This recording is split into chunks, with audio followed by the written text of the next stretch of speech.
just thank you for being one of the first people who signed on to our Common Ground Over Chaos Pledge. You were part of our initial launch. And I just have to say, you embody the kind of integrity and bipartisanship that we hope to see in our next Congress. Because we know no matter who's in the majority, and we hope that it is Hakeem Jeffries is the next leader, but whoever it is will have to bring people together to get bills passed and to accomplish things. Because it's going to be close no matter which way it goes.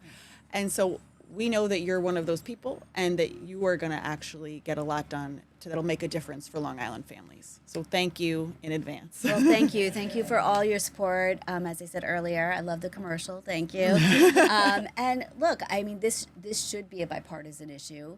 I think if you talk to parents, every parent has a child, has a story about one of their children whose lives was dramatically impacted by a teacher. You are the people on the ground, and the way we raise children has dramatically changed from the time when our grandparents grew up and when I grew up. I mean, I remember even being a new mom with kids in nursery school. This is my daughter who just graduated college, who's studying to be a teacher, and my son who's a senior in college. When they went to nursery school, I was like the only working mom. Every other mom was home. By the time I got to my second two, that had radically changed, right? So you are the people who are spending the most time with our children.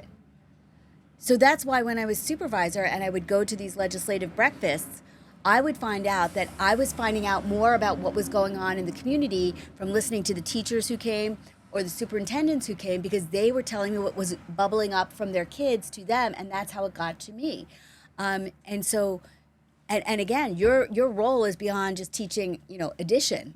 Your role is now making sure kids have clothes, making sure they have food, making sure they're emotionally okay. And so I do think that, look, there's always going to be spin on either side of the aisle of every issue. But if you talk to folks, if I'm working as an advocate for some of your issues, it's talking to parents, and again, common sense, right? Talking about how the work that you're doing is making their lives better, because you're what's more valuable and precious to us than our children.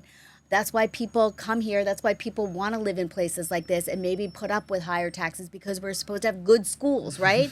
and so I look forward to continuing this dialogue, hopefully when I get to Congress, and working together to make sure that we are providing the best for our schools and our students.